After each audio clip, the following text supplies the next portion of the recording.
Millionaire receives a hug by mistake from a poor girl and discovers true love. Before we begin, leave a comment and tell us where you're watching from. We love seeing how far these stories travel. Now enjoy this story about second chances, music healing, and the kind of love that finds you when you've stopped believing in it.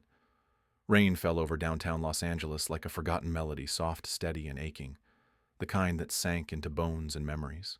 On the corner of Union Station, Nora Alvarez tightened her frayed scarf, her barista apron still damp from a late shift, and clutched a worn messenger bag to her chest. Inside it, sheet music bent at odd angles, watermarked with dreams she hadn't touched in years. She wasn't here for work. She was here for family. Her cousin Eduardo and his son had texted they were arriving on Platform 7. She scanned the crowd, her breath fogging in the damp air. Camila had begged her not to come. "I'm fine, Nora. Go chase your music. You don't need to be my nurse." But Camilla's chronic illness meant Nora had to be everything: sister, caretaker, breadwinner, and dream deferrer. And today, even with this quick stop at the station, her timing was tight. She needed to return home to check on her sister's fever. A stream of passengers poured out of the gate. Nora scanned the arrivals, searching for Eduardo's face, when she spotted a tall man in a charcoal coat holding the hand of a small boy. "That's them!" She rushed forward. "Eduardo!" she called out, weaving through the crowd. The boy turned slightly, but the man didn't hear her. Desperate to make sure they didn't leave, Nora caught up to them from behind and impulsively threw her arms around the man. "Eduardo, you're early," she started, breathless. The man stiffened. She froze. The coat was wrong. The cologne was wrong. The moment she looked up, she realized the man was wrong. Storm-gray eyes stared down at her in utter confusion. "Oh my God," she gasped, stumbling back. I thought you were someone else. I'm so sorry." The little boy blinked at her, then grinned. "Daddy, she thought you were Uncle Eddie." The man gave a soft chuckle, brushing rain from his sleeve. "Well, that's a first." Nora's face burned. "I really didn't mean to." "It's all right," he said, still watching her closely. His voice was low and calm, but there was a flicker of amusement in his expression. "Most people wait until they know me to tackle me like that." Nora blinked, flustered. "I wasn't tackling. I mean hugging. I thought you were someone else."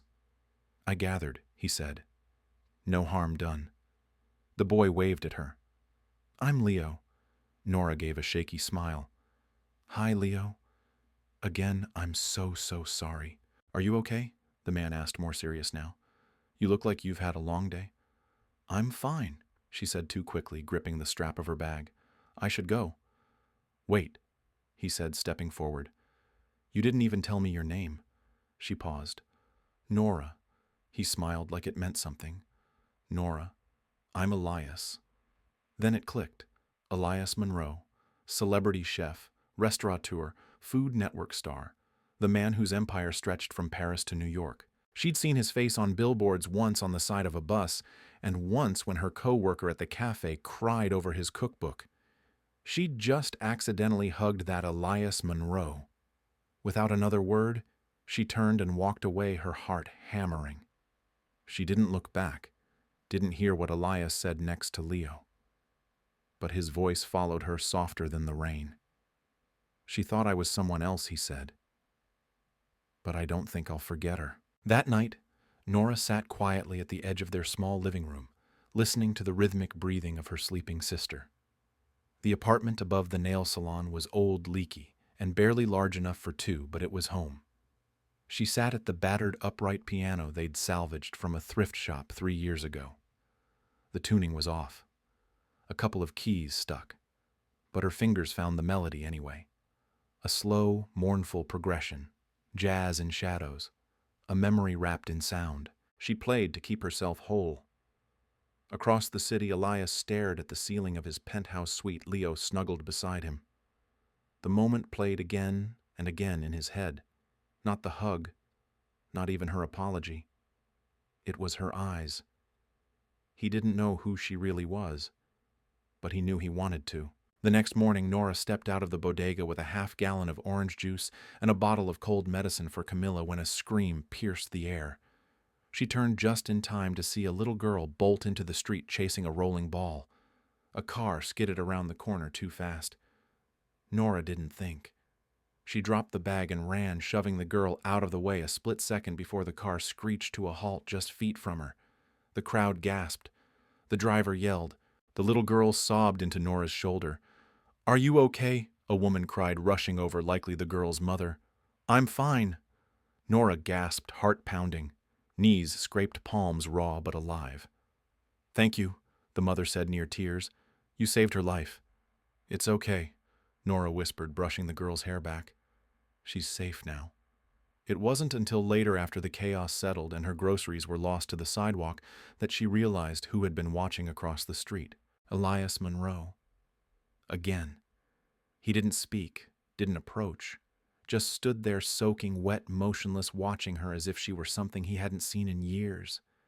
And this time he wouldn't walk away. The sky over East LA remained a dull gray canvas, the rain having left its memory in slick sidewalks and puddle-mirrored storefronts. Nora Alvarez sat at the edge of her couch, drying her scraped palms with a torn dish towel. The adrenaline from the street incident was still humming through her blood like a wrong chord she couldn't shake. Camilla stirred from her place on the second-hand love seat wrapped in layers of blankets. "You okay?" Her voice was gravelly thick with fever. "I'm fine," Nora said automatically. Camilla sat up more fully. "You're lying."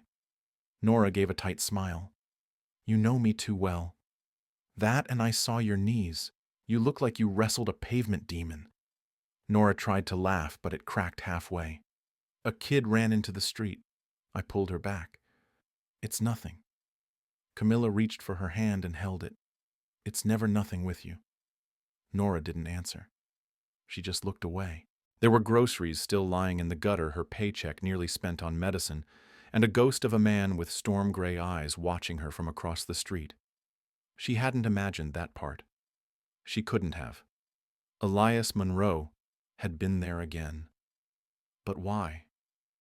She turned to the small, upright piano in the corner, fingers twitching. She didn't have time for daydreams. Not about music. Definitely not about men in expensive coats with eyes like trouble and smiles like sin. Not now. Meanwhile, across town, Elias Monroe sat in the back seat of his black SUV, eyes fixed on nothing and everything. His assistant Jenna was rattling off the day's schedule interviews, a tasting with the new pastry team, and a donor brunch at the Beverly Terrace. "Scratch the tasting," Elias said suddenly. Jenna blinked. "Excuse me, move the brunch earlier. Cancel the tasting." "You never miss tastings," she replied carefully. "I'll reschedule. Chef Monroe." He looked out the window. "I just need one afternoon." Jenna studied him for a beat, then made the adjustments on her tablet without another word. That same afternoon, Nora stepped out of their apartment just before noon, a copy of her resume folded inside her messenger bag, though she wasn't sure why. Maybe she was just tired of not having options. Her mind was still looping the events of the morning, the sound of screeching tires echoing in her skull. She walked past the music store she used to visit every week before Camilla's illness worsened. The old upright in the window was still there, slightly out of tune, but calling to her all the same. A flyer for a jazz night hung by the door. She paused, reached up and touched it gently. Then she sighed and walked away. As she turned the corner toward the cafe where she worked part-time, she nearly collided with someone. Again. "Are we making a habit of this?" Elias Monroe's voice stopped her mid-step. Nora froze, heart stuttering. He wore no coat this time, just a dark sweater rolled at the sleeves, his hair damp, his expression unreadable. "You..." she started. "What are you doing here? I was in the neighborhood." Nora frowned. "You were watching me this morning. I saw you save a child's life," he corrected. "I didn't exactly plan for it." She folded her arms, the tiredness and tension in her bones flaring. "So what you want to say? Thank you, interview me for your show. Offer me a coupon for lobster ravioli." His lips twitched. Tempting. She turned to leave. "I'm offering you a job," he said. That stopped her. Nora turned back, brow furrowed. "Excuse me. I have a new kitchen opening downtown. A community dining concept. Small team. Local ingredients. Open-air jazz nights. I need someone with soul." "You." Her jaw dropped. "You don't even know me." "I know enough," he said simply. "I know you work like hell. I know you care about people. I know you can handle chaos without flinching, and I know you used to dream about something more." Nora's stomach twisted. "That's not your business." It could be. His tone was gentle, not presumptuous, like he was offering her a window, not pushing her through it. "I can't just drop everything," she said. "I have a sister, a life, a job. You don't have to drop anything. Just come in tomorrow. One day. No commitment. Help prep. Play your music. See how it feels." She hesitated. "It's one day, Nora. One shift. Let's call it a second chance." That night, Nora stood by the window of their apartment, staring out at the neon hum of the street. Camilla watched her quietly from the couch. "You saw him again, didn't you?" her sister asked. Nora nodded. "And he offered me a job." Camilla's eyebrows rose. "Did you say yes? No." "Why not?" Nora's voice was a whisper. "Because I don't want it." Camilla pushed herself up despite the ache in her body. "Nora, for once in your life, maybe it's okay to want something." Nora looked back out the window and whispered, "Tomorrow. One day. Just to see." She didn't know if it would lead anywhere, but something told her this wasn't just a job offer. It was the beginning of something she hadn't dared believe in for a long, long time. And for the first time in years, she allowed herself a quiet flicker of hope. The next morning, the city stirred awake beneath a cool sun. Nora stood outside a low-slung building nestled between a shuttered bakery and an art supply store. The name above the glass doors read, "Elia carved into brushed steel." Clean, understated. The kind of place that whispered luxury. Nora hesitated. She adjusted the straps on her shoulder bag and stepped inside. The interior took her breath away. It was part kitchen, part art gallery, part music lounge. Exposed beams above. Open concept kitchen gleaming in silver and matte black. One entire wall was a chalk mural of handwritten recipes and jazz quotes, Coltrane lyrics sharing space with notes about risotto. A baby grand piano sat in the far corner like a quiet sentinel. A tall, efficient-looking woman with a tablet in hand approached. "You must be Nora Alvarez." "Ah, yes. I'm Jenna. Chef Monroe is in the back. He asked me to show you around. Come." She led Nora through the sleek workspace, introducing her to the prep station, the herbs growing in countertop troughs, the pasta roller imported from Italy. "Your locker's here," Jenna said, tapping a numbered door. "Chef said no uniform required today. Just you."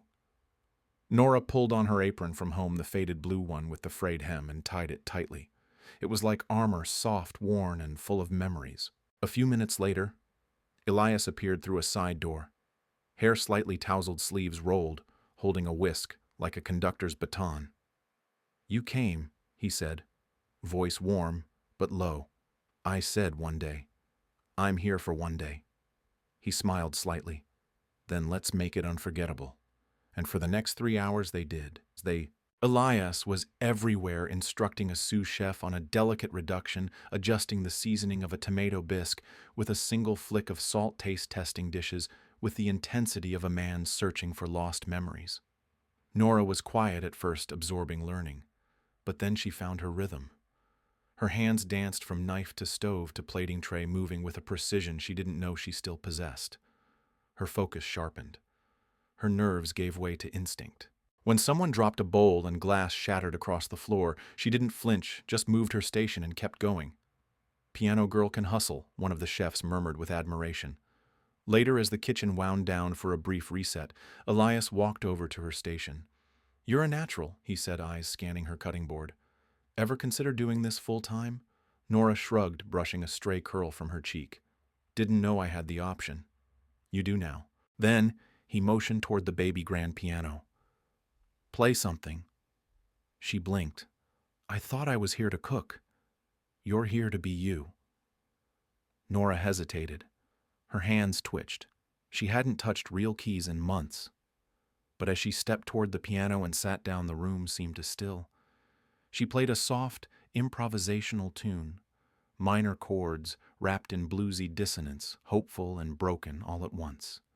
The kitchen went silent. No clatter of dishes, no bubbling pots, just the resonance of her soul spilling through the keys. When she finished, she looked up. Elias was standing a few feet away watching her as though he saw not just a pianist, but a person he hadn't expected to meet. "I don't know what I'm doing here," she confessed. Elias stepped closer. "You're doing more than you think. You're creating. That's where everything begins." She stood. "I still don't know if this is real. It is if you want it to be." She hesitated, and then quietly, "Maybe one more day." Elias smiled. "Good. Because tomorrow, we start dinner service." As Nora left Elia later that afternoon, the city felt softer. The air carried the scent of thyme and warm bread. Her phone buzzed a message from Camilla asking if she'd be home in time for her medication. "Yes," Nora replied. "I'll be home soon." But she paused for just a second longer, watching her own reflection in the sleek glass of the restaurant. She didn't look different. But something had shifted. Deep inside. A part of her long asleep was beginning to wake up again. She clutched her bag tighter. The memory of keys under her fingers lingered like a promise.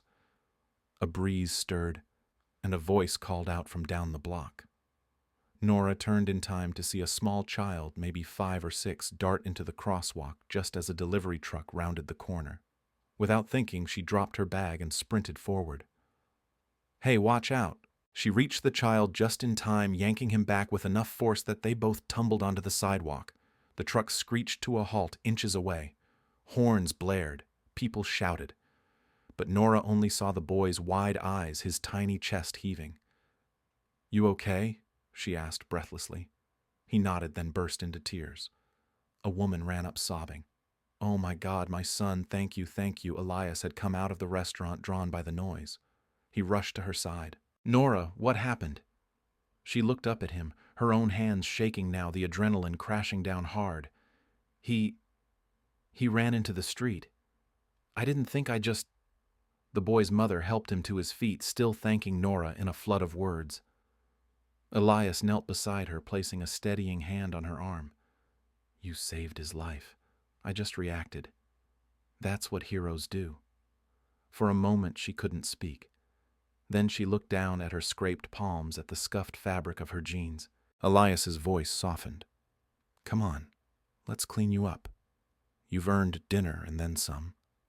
Nora nodded, still dazed. As he helped her stand, she realized this day, like the last one, wasn't just unforgettable, it was transformative. One more day, she thought again, but this time with conviction. One more day could become the beginning of everything. The subway thundered overhead as Nora waited for the light to change, the rumble vibrating through the soles of her shoes. She held a warm paper bag in one hand, grilled cheese from a food truck that had no right making something that good, and her messenger bag slung over the other shoulder. The cold evening air pressed against her cheeks, and she felt something strange. Hope. It was small, not yet formed enough to call belief, but it stirred. She crossed the street slowly, the lights of Elia behind her still flickering in her mind. Her fingers twitched with invisible notes. She hadn't played like that in years, maybe not since the night everything fell apart. 5 years ago. Back then, Nora Alvarez lived in a different kind of silence. Not the quiet of peace, but the absence of possibility. It had been a Tuesday. She remembered because her part-time shift at the piano lounge always followed Camilla's doctor visits. Her sister had started getting the headaches, more frequently blinding ones that left her hunched in bed for days. Still, Camilla had insisted on coming. "It's your recital night," she'd said, with a grin too wide for the pain behind it. Even Billie Holiday didn't cancel her gigs just because of a fever. The club had been nearly full, and Nora had taken the stage with a trembling breath. Her hands had been slick with nerves, but the first chord melted everything away. A smoky blues number, her own composition, threaded out of her fingers like silk. And then, just as the final note was about to bloom, Camilla collapsed. There had been screaming. Chairs knocked over. Someone called 911. Nora had jumped off stage, running in heels, her dress tangled in panic. Camilla was on the floor, pale and barely conscious, her body trembling. The paramedics arrived quickly, but everything after that moved in a blur. Sirens, white lights, hospital corridors that smelled of bleach and fear. That night, Nora didn't finish her set. She never played in public again. Back to present. A car honked behind her, snapping her out of the memory. Nora blinked, the city pulling her back into itself. The food bag had grown cold in her hand. She walked the final block to her apartment with a heavy heart. Upstairs, Camilla was asleep, curled under her favorite blanket, with a dog-eared poetry book resting on her chest. Nora knelt to adjust the space heater and brushed a stray hair from her sister's forehead. "You're still my biggest fan," she whispered. And maybe that was enough. But then, maybe not. Meanwhile, across the city, Elias Monroe stood on the rooftop of his penthouse, the city laid out like a shimmering circuit board beneath his feet. He didn't feel cold, though the wind bit at his skin. In his hand was a photograph creased at the corners, his mother, flower on her nose, laughing beside a ruined lemon tart. She died when he was 15, a kitchen fire, a faulty oven. It had been over in minutes, but the guilt had lasted a lifetime. He became obsessed with safety, with control, with culinary precision, built empires from that fear, turned grief into gold. But sometimes on nights like this, he still heard her voice in the sizzle of a pan, still wondered what might have happened if he'd been older, if he'd known more, if he'd stayed home that night. Elias closed his eyes and let the wind tear the silence open. And somewhere in the city below, a woman he couldn't stop thinking about was rediscovering her voice in the dark. The next morning, the world felt strangely quiet.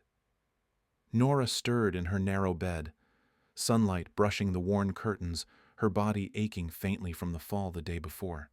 Her palms were still tender from the scrape, but it was the weight of everything else, the adrenaline, the heat in Elias's voice when he called her a hero, that pressed on her more than any bruise. Camilla was already awake, curled up on the couch with a blanket around her shoulders and a sketch pad in her lap.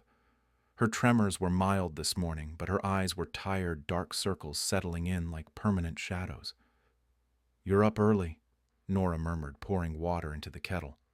Camilla didn't look up. Couldn't sleep much. Pain again. Camilla nodded faintly, then paused. "You okay?" Nora turned. "Me? You've got that far-away look. Like you've seen something that broke you a little." Nora smiled, faint but real. "Maybe I saw something that fixed me a little." Camilla finally glanced up, head tilted. Was it him? Nora didn't answer. She arrived at Elia before noon, a full hour earlier than expected. The restaurant felt quieter in the mornings, like a sleeping beast made of marble and memory. Jenna gave her a small wave from behind the host stand and nodded her toward the back. Elias was in the wine cellar, which she hadn't even known existed. He was bent over a small antique crate, examining the label on a dusty Bordeaux. "You're early," he said without turning. "So are you," she replied. He looked over his shoulder, a faint smile on his lips. Curiosity or commitment, both, she said. "Also, I was avoiding the quiet." He nodded slowly, understanding more in that one moment than words could carry. "Want the full tour?" he asked. Nora followed him through a corridor she hadn't noticed before, past a storage room, and into a space she'd only glimpsed in glimpses, a private dining room tucked behind the kitchen walls, lined with signed menus, photographs of chefs from all over the world, and in the corner a piano, not a grand one this time, but an old upright, clearly well used. "Is this your sanctuary?" she asked. "One of them," Elias said. "This is where I do my tasting menus. For people who want to understand the story behind the dish." "You cook stories, I try," he said, settling into a chair. "The best meals are like symphonies. They rise and fall. They surprise. They echo." Nora sat across from him. "And what's your story?" He looked at her and for a long beat said nothing. Then softly, "Once upon a time there was a boy who couldn't save his mother. She died in a fire. Small kitchen fire, they said. But he always wondered if she'd have survived if someone had taught her better. Taught her to respect the heat." Nora felt the air leave her lungs. "Elias, I'm so sorry." He shrugged, but his eyes were glassy. "I became obsessed. With kitchens. With control. With precision. I turned grief into mastery. Or so I thought." She leaned forward, resting her forearms on the table. "You created beauty from ashes."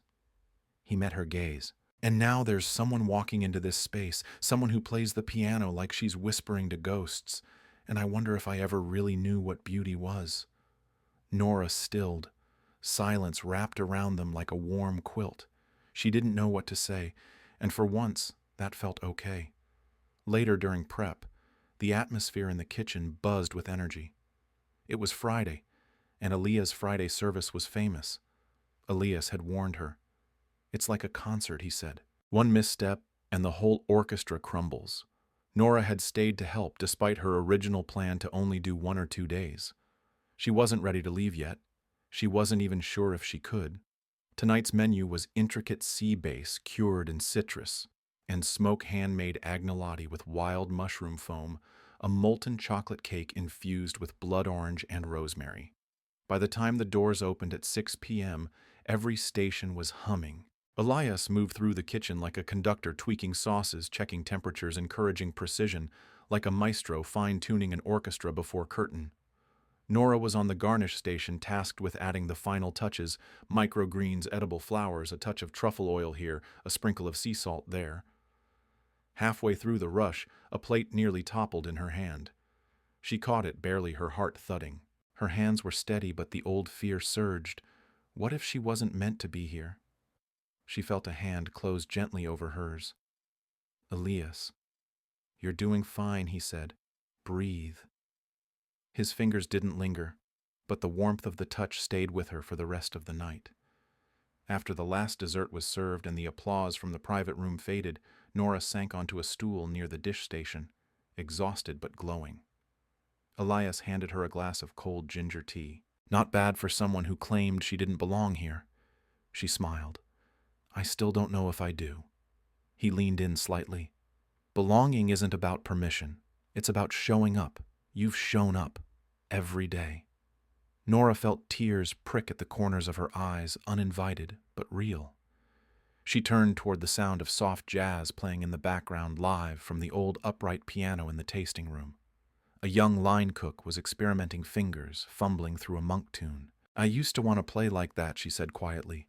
"I wanted to travel the world and play jazz in smoky basements and candlelit bars, but life had other plans." "You can still play," Elias said. "Nothing's stopping you. I'm out of practice. My hands aren't the same. And Camilla, she depends on me." He nodded. "So practice. And let me help." She looked at him. "Why?" "Because I see you. Not just the tired eyes or the careful way you move. I see the fire you're trying to smother. The dreams you've told yourself don't matter anymore." Nora stood. She didn't speak. Just walked over to the piano and played a slow, aching melody. Something hers. Something new. When she finished, Elias was still watching her. He didn't speak either, because sometimes silence said everything. The next morning, Elia buzzed with quiet anticipation. The early prep team moved through their stations like dancers in rehearsal, measured precise, each movement steeped in purpose. Outside, the winter sun was diffused behind a curtain of soft gray clouds, the kind that promised snow, but never delivered. Nora arrived earlier than expected. She hadn't meant to. Her internal clock had jolted her awake just after dawn, thoughts still tumbling from the day before the music. The kitchen, the near accident, Elias's hand steady on her arm. Something inside her felt stretched open like an old window unstuck after years of silence. When she stepped inside, Jenna glanced up from her tablet, surprised. "You're early." Nora offered a small smile. "Couldn't sleep." Jenna nodded knowingly. "That happens when you're falling for the rhythm." Nora blinked. The rhythm. The rhythm of this place," Jenna said, tapping her pen against the countertop. "Most people think kitchens are chaotic, but a good one hums like music, same tempo, same highs and lows. Once it gets into your blood, you can't ignore it." Nora thought about that as she slipped into her apron. There was truth there. Music and cooking weren't so different. Both required timing, feel, intuition. Both were languages built without words. By the time Elias arrived, a light snow had begun to fall. He walked in brushing white flakes from his coat, dark hair, damp cheeks tinged pink from the cold. He looked around and paused when he spotted her. "Nora, he said, warmth spreading into his voice like sunlight breaking through clouds. I didn't expect you so soon. I couldn't stay away, she admitted before she could second-guess the words. He smiled. Good. We've got a full house tonight. It's our first winter tasting menu of the season. I'd love your help. You want me to help with that? I want you to shape it. Her eyes widened. I thought I was just shadowing. You're more than that. Elias handed her a small notebook, its leather cover soft with wear. Inside were notes scribbled in different inks, flavor pairings, seasonal ideas, little drawings of plates. She turned to a blank page and ran her fingers over it. Start with one dish, he said. One that says something about you. Nora stared at the page. What could she say about herself with food that she was broke, tired, holding her life together with piano wire and duct tape? Then she thought of Camilla, of late-night dinners warmed over second-hand stovetops, of grilled cheese with red chili flakes because Camilla always said spice made the pain fade, of tomato soup with too much garlic, and the way Camilla called it medicine in a bowl. She turned back to the notebook and started to write.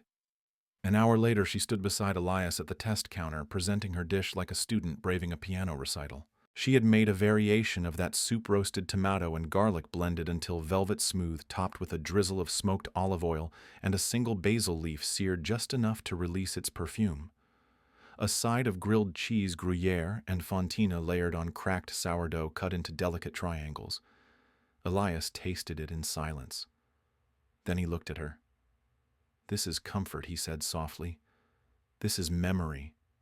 It's Camilla, she replied. He nodded. It goes on the menu. Nora's breath caught. Wait, really? Really? People don't just want to eat, they want to feel. This feels. That afternoon, Elias insisted on walking her home during their break. Snow still drifted down, turning the city into a silent, slow-motion film. They didn't talk much as they walked. Every now and then their shoulders brushed. When they reached her apartment building, a crumbling brownstone with a stoic old tree out front, he paused at the bottom of the steps. Thank you, he said. For what? For showing up. For bringing that soup. For saving that boy. For reminding me that this city still has good surprises. She smiled faintly, her breath misting in the air. You're welcome. They stood there for a beat longer, neither moving. Then he cleared his throat. I'll see you tonight. She nodded. I'll be there. As he turned to go, Nora climbed the steps and let herself into the building. Her fingers were still tingling. Inside, Camilla lay on the couch wrapped in a knitted blanket, a space heater humming nearby. She looked up and smiled. You're glowing, Nora laughed, shedding her coat. It's snowing. That's all. Camilla smirked. Snow doesn't put stars in your eyes. Nora didn't answer, but she sat beside her sister and pulled the blanket over them both. Later that night at Elias, the dinner service pulsed with life. Tables filled, dishes clattered, wine glasses chimed. Nora moved through it all with a growing ease. She wasn't just surviving, she was contributing. When the soup went out, her soup, she held her breath. A woman at table 6 took the first spoonful, paused, and smiled. Nora caught it from across the room. Elias stood beside her, watching too. See, he said, people want to feel. Nora exhaled. That's the first time in a long while I've felt proud. You should feel that more often. And for a flicker of a moment in the heart of the kitchen, with music playing low and warmth rising from every burner, Nora Alvarez believed that maybe, just maybe, she could. 2 days after the winter tasting menu launched, Elias' name was lighting up local food blogs and TikTok reels. Photos of the velvety tomato soup with grilled cheese clouds were trending with captions like, "The soup that hugs your soul and best bite of my winter so far." Nora didn't read them. But Elias showed her anyway, sliding his phone across the prep counter while she was slicing citrus. "You're going viral," he said, smiling. "Look." She tried not to beam, but it was impossible. "I didn't think people would care. They don't care about trends. They care about stories," he said. "And yours is honest." That night he asked if she wanted to see something. Not restaurant-related, he clarified, but sort of related to us. Nora hesitated. She glanced at the clock. Camilla's medication would kick in soon and the nurse would arrive by 7. They had a routine now. Nora didn't like breaking it. Still, something about the way Elias said us made her say yes. They took a cab north into a quieter part of the city where the street lamps flickered through long tree branches and the sidewalks still held traces of old Chicago charm. They stopped in front of a modest brick building with a wide front window, the glass covered in brown craft paper. Elias pulled out a key. "You own this." "Not yet," he said. "But I might. I've been looking for something different, something less high profile, more community." He pushed open the door. The inside smelled of dust and paint thinner. The space had been a ceramic shop long closed. The walls were scuffed. The floor creaked, but the bones were solid and the light, oh, the light. Tall windows, skylights. Even at night it felt open-ready. Nora walked slowly through it, trailing her fingers along a long, empty workbench. "I see a second kitchen here," Elias said. "But not for fine dining, for creativity, for artists, a teaching space, food and music and painting and people." Nora stopped in the middle of the room. "A community studio." "Exactly," Elias said. "We'd host free classes, rotating chefs, musicians, people like you. People who had to put their dreams on hold but still have so much to give." Nora's throat caught. "You brought me here to dream, I brought you here to imagine," he said gently. "The rest is up to you." Nora turned slowly, taking in the possibilities. For a second she saw herself at a worn upright piano in the corner, guiding a group of kids through the scales of a Miles Davis riff. She saw Camilla at a table by the window sketching again her health stable, her smile unhurried. She saw people creating together like warmth stitched into a winter coat. But the vision wavered when her phone buzzed. It was a message from her neighbor. Camilla fainted. "She's okay now. EMTs came. You should get home." The floor tilted under her. "Elias," she whispered, "I need to go." He didn't ask questions. He just grabbed her coat. They rushed across the city in silence. By the time they reached her apartment, Camilla was awake but pale, curled up under a mountain of blankets, eyes droopy from the meds. The EMTs had cleared her, but Nora's heart was still racing. "I'm fine," Camilla said, her voice faint but firm. "I just stood up too fast." Elias hung back by the doorway, letting Nora take over. She tucked Camilla in, brought her water, checked the heating pad, the tea, the pill bottles. Only once Camilla had fallen into sleep did Elias step into the small, warm living room. "Do you want me to leave?" he asked softly. Nora sat on the couch, her hands still trembling. "No, She's your whole world," he said. Nora looked at him. "I can't let myself hope too much. This is my life. The piano, the soup, the studio. It's all a maybe. But Camilla is real. She doesn't have to be the only thing. But what if she's everything I can handle?" Elias knelt in front of her, lowering his gaze to meet hers. "You're stronger than you think. You've carried her, and you still managed to create something that changed people's day, one spoonful at a time." A tear slipped down her cheek. "I don't want to lose her." "You won't," he promised. "And you don't have to lose yourself either." For a while they sat in silence. Then Elias stood and glanced toward the piano in the corner of her apartment. "Will you play something?" he asked. Nora hesitated. Then she moved toward it. The keys were dusty, slightly out of tune but familiar. Her fingers found their places. She played a lullaby her mother used to hum. Soft, slow, a whisper of memory wrapped in notes. Camilla stirred and smiled in her sleep. Elias sat on the floor listening as if nothing else in the world existed. And Nora played not for a stage, not for a crowd, but for her sister. And for the man who saw music in her, even when she couldn't. Outside, the snow returned. Inside, something began. Something that sounded very much like the beginning of a second chance. The morning sun cast golden streaks across the polished counters of Elia. The restaurant was quiet, except for the hum of the espresso machine and the faint clinking of silverware being reset from the night before. It was one of those rare in-between moments when the world held its breath before leaping into motion again. Nora stood at the far end of the dining room, her fingers gently resting on the baby grand piano. She wasn't playing. Not yet. Just feeling the keys beneath her hands. They were smooth and cool like river stones, familiar yet still foreign to her touch. She closed her eyes. Music had always been the way she made sense of the world, each note a syllable, each melody a sentence. But it had been years since she'd let herself speak fluently in this language. "You're early," Elias said from behind her, his voice warm and rough with sleep. She turned. He was dressed casually in a faded gray Henley and dark jeans, his hair still damp from a shower. He carried 2 coffees, one of which he offered to her. "I couldn't sleep," she said, taking the cup. "Too much in my head." Elias took a sip from his own. "You were amazing last night. I just made soup." "No." He shook his head, walking slowly toward her. "You turned a kitchen into a symphony. And you saved a child. That's more than most people accomplish in a year." Nora smiled, slightly flustered. "It wasn't planned. Any of it. That's the point," he said. "Some of the best things in life aren't." He gestured to the piano. "Want to play something?" Nora hesitated. "I don't think I can string together anything coherent this early." "Then don't string," Elias replied, sitting on the bench beside her. "Improvise." She raised an eyebrow. "Jazz chef giving music advice. I used to play guitar in college," he said with a shrug.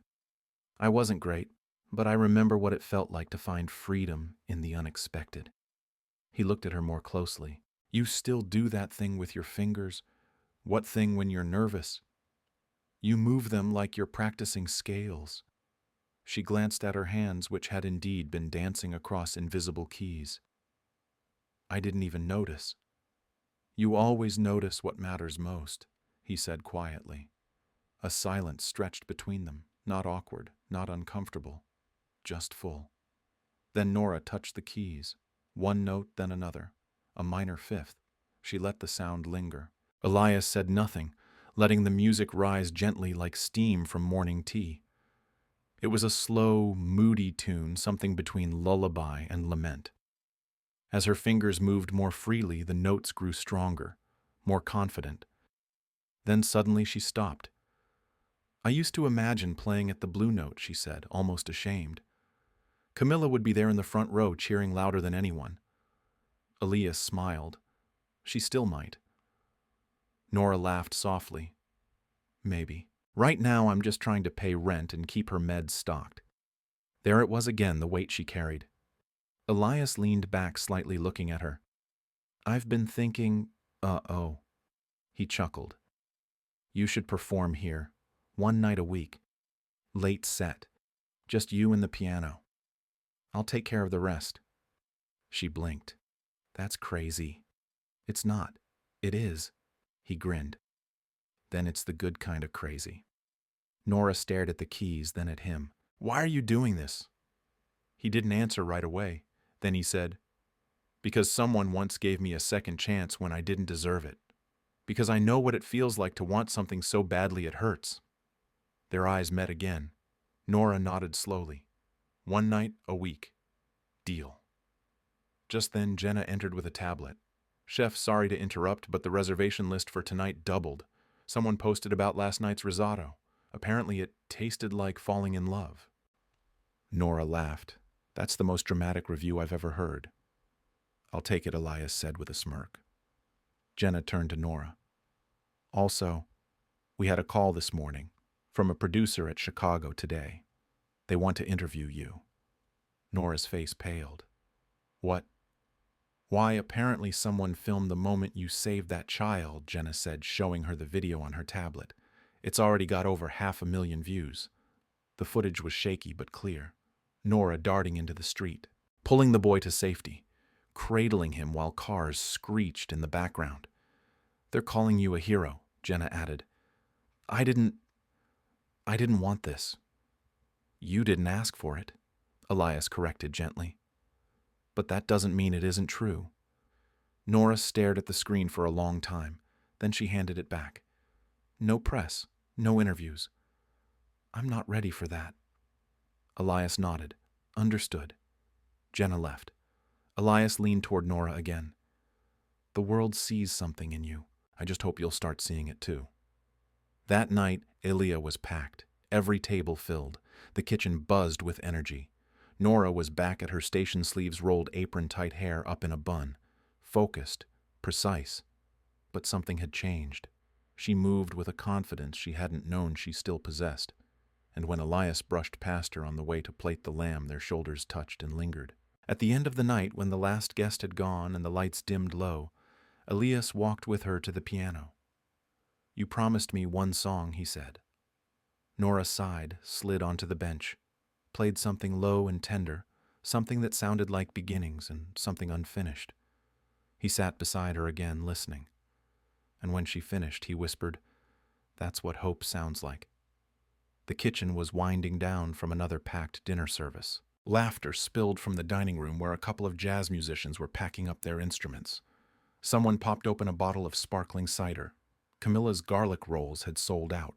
Nora's citrus chicken had drawn raves. The staff buzzed with adrenaline and pride, but Nora felt a tension in her chest she couldn't name. She slipped into the back office to check the ledgers. Jenna had left the new donations report open on the desk. It wasn't her habit to snoop, but the page was right there. Nora scanned the list absently. Then her eyes froze. Community Music Fund, $25,000. Donor EM Foundation.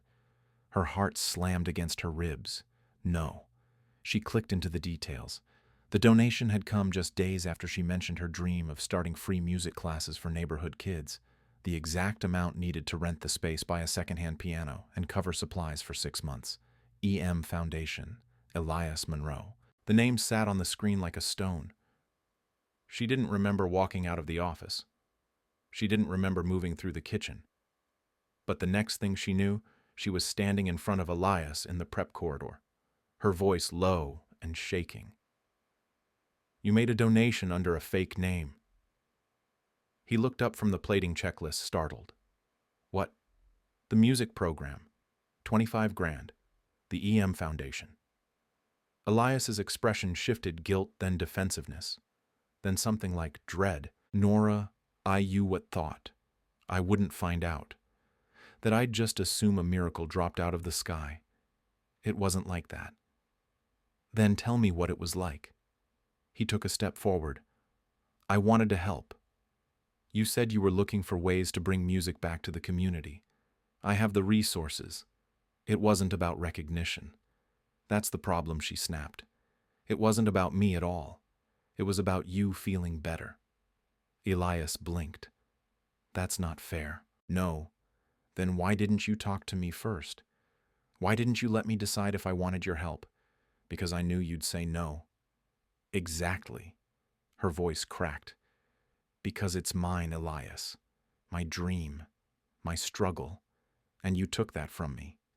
He opened his mouth to speak, but nothing came. Nora pressed a hand to her chest as if trying to hold something in place.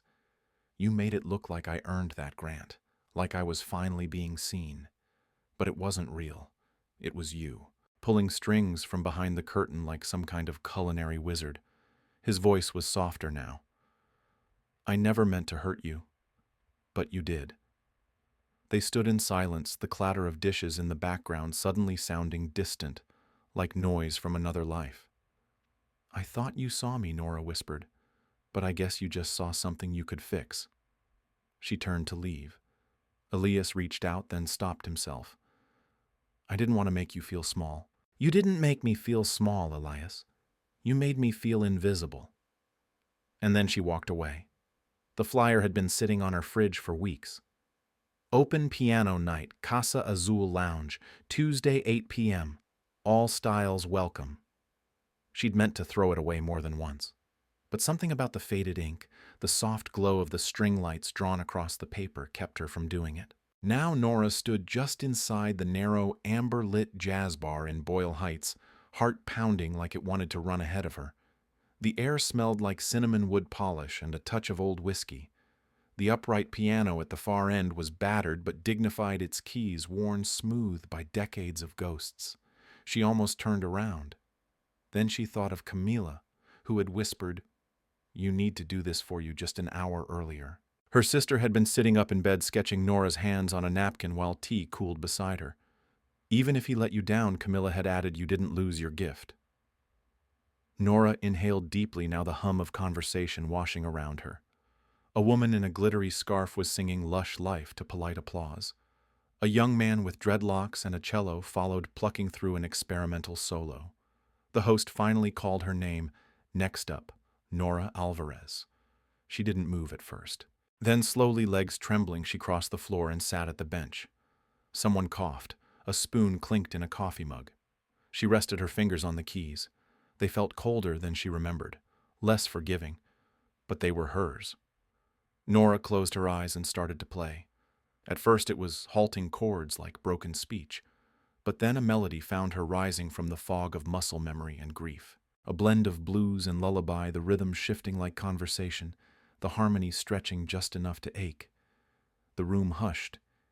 This wasn't a performance. It was a confession, a reclamation.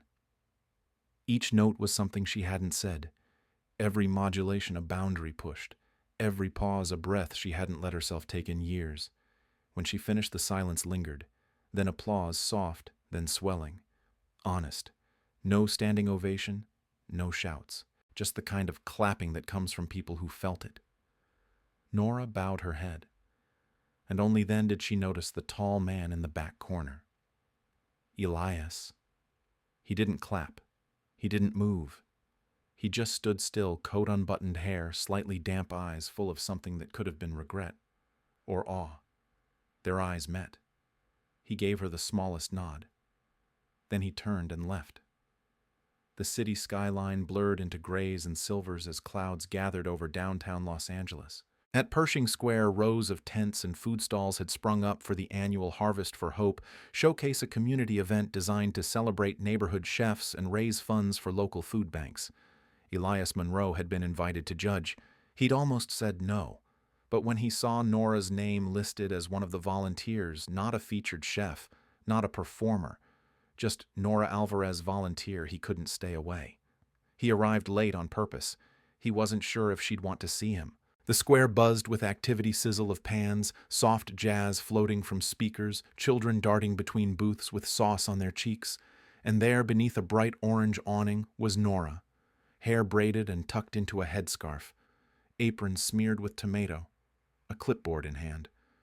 Her face was serious, focused, but he caught a smile when she leaned down to show a little girl how to hold a ladle. She hadn't seen him yet. Elias hovered at the edge of the tent, heart thudding like it did before the opening of a new restaurant. He hadn't spoken to her since she'd walked out of his kitchen, angry and hurt after the anonymous donation he never got to explain. A volunteer brushed past him, carrying boxes of napkins. He stepped aside and caught a sudden shiver the wind had picked up. Overhead, the clouds rumbled. He saw Leo in the distance, with his nanny balancing a mini cupcake in each hand, scanning the stalls. For a second, Elias felt the strange dissonance of his two worlds colliding: his fame, his food empire, and this patch of ordinary life that felt far more real.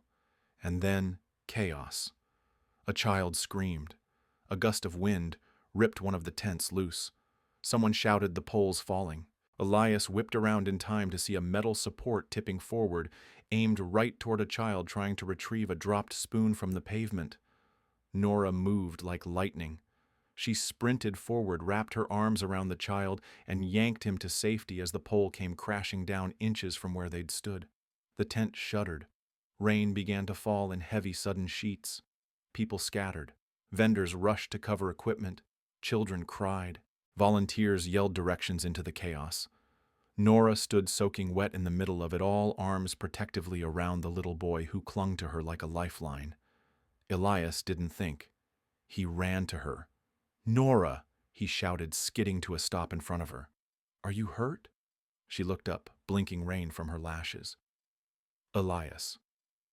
He stepped closer, not caring that the rain was drenching his tailored blazer or that mud now covered his Italian shoes. All he saw was her, brave, fierce, vulnerable. "You okay?" he asked, softer this time. She nodded slowly. "Just wet. And tired." He looked down at the boy in her arms. "Is he? I think he's okay. Just scared."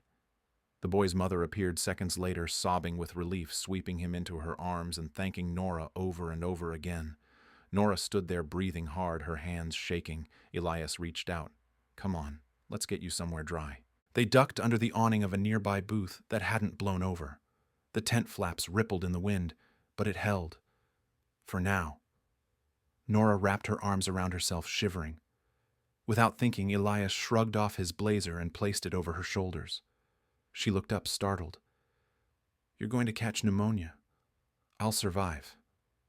A long silence stretched between them, thick with everything left unsaid.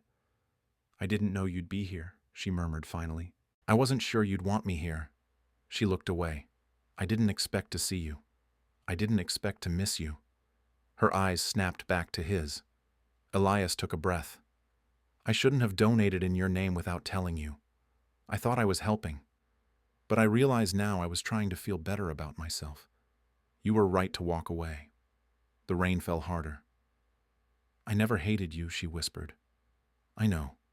I hated how small it made me feel. Like my struggle wasn't mine anymore, like it belonged to your story. I get that now. And I'm sorry." More silence. The kind that didn't demand filling, just feeling.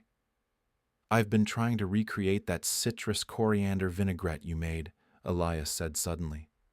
Nora blinked. "You remembered I burned it twice. My kitchen hasn't forgiven me." Despite herself, she laughed, a soft, surprised sound. "I'm flattered." Elias looked at her, rain-soaked and radiant, with a seriousness that caught her off guard. "Nora, I'm not here to save you. I'm here because I want to build something. With you, not around you, not for you. With you." Her breath hitched. "You're not charity. You're not some inspiring side note in a chef's biography.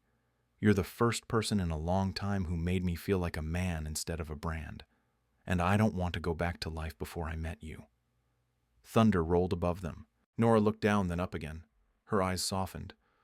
"I'm scared," she said. "So am I. What if it doesn't work? Then we try again. And again. Like baking bread. Or jazz." She hesitated, then took a step closer. Rain still poured, soaking them both through. Elias's hand found hers. "I'm ready," she said. "Let's figure it out." Then finally she kissed him. Not out of obligation, not from adrenaline. Just her. Choosing him. Their lips met in the middle of the storm as the world blurred around them, and the crowd slowly reassembled. The crisis passed. A kiss not born of mistaken identity, but of recognition. Of truth. Of two lives colliding and choosing to stay. When they broke apart, Elias rested his forehead against hers. "Next time you rescue a kid, can we do it without the steel poles and near-death experiences?" She smiled. "No promises." He laughed. "Of course not." She pressed her hand against his heart. "This is real, right? It's as real as anything I've ever known." The storm began to ease, leaving behind the scent of wet pavement, cinnamon, and citrus. They stood hand in hand beneath the awning, the world finally still. And for the first time since that accidental hug at Union Station, Nora Alvarez didn't feel lost. She felt chosen. And maybe, just maybe, that made all the difference. 6 months later, the sun dipped low over downtown Los Angeles, casting amber streaks across the red brick facade of a restored warehouse on Spring Street. From the outside, it looked modest, an understated logo carved into wood above steel-framed glass doors. But inside the space pulsed with something more than ambiance. Nora Alvarez sat at a grand piano near the center of the room, her fingers tracing a slow, soulful jazz refrain that wrapped around the low hum of conversation and clinking glassware. Her dress was simple black, elegant, with a deep green scarf tied around her wrist. The same scarf Camilla had painted by hand in the days she was too weak to hold a brush, but still whispered color through the pain. The last note drifted through the air like a sigh settling over the crowd gathered at long communal tables. A moment of silence followed, reverent electric, then applause rose like a tide. Nora smiled, standing to give a slight bow before she turned toward the kitchen, her heart pounding with something between pride and disbelief. The place they had built together wasn't just a restaurant. It was a love letter to music, to memory to healing. They had named it Sonata. From the kitchen, Elias Monroe emerged wearing a black chef's coat, sleeves rolled flour dusting his hair like snowfall. His smile deepened when he saw Nora. I made the shrimp, he called to the room with a boyish grin. But she told me when to stop seasoning. Laughter rippled through the crowd. As he approached, Nora met him halfway. You still oversalted the sauce. I wanted to make sure the melody didn't get lost in the flavor. She rolled her eyes. That's not how metaphors work. You say metaphor. I say marketing. They shared a laugh, the kind that settled deep in the ribs, the kind earned through hardship and hope. Around them, the restaurant buzzed with life. Warm lighting bathed the reclaimed wood beams overhead. Abstract paintings of jazz musicians lined the walls. Camilla's work proudly hung like stained glass in a cathedral. At a kid-friendly corner table, Leo, Elias's son, was orchestrating a crayon-based tasting menu for 2 toddlers and a bored-looking teenager. Try the purple toast, he said seriously. It's avant-garde. A small chalkboard beside the host stand read, tonight's specials: Nora's braised citrus chicken, Camilla's garlic confession rolls. Jazz toast, asked Leo. Hope served warm. Nora looked around, the moment catching up to her. Just a year ago, she'd been hustling double shifts, dodging eviction notices, rationing her sister's medication. Now she was co-founder of a space where music and food healed side by side. And yet it hadn't come without fractures. Earlier that week, Camilla had relapsed a sudden frightening fever that pulled Nora away mid-service. Elias hadn't hesitated. He canceled a media shoot, took over the line, and made sure Leo was looked after. It wasn't heroic. It was dependable. When Camilla stabilized, she had joked, if he sticks around after seeing my hospital hair, he's a keeper. Tonight, Camilla sat near the bar, sipping lemon water and sketching napkin doodles of customers. Her eyes sparkled when Nora passed, as if to say, told you so. Nora turned back to Elias. Remember our first day in this building? You mean when you almost backed out of the lease? You mean when you showed me the rooftop and told me we could build something louder than our fears?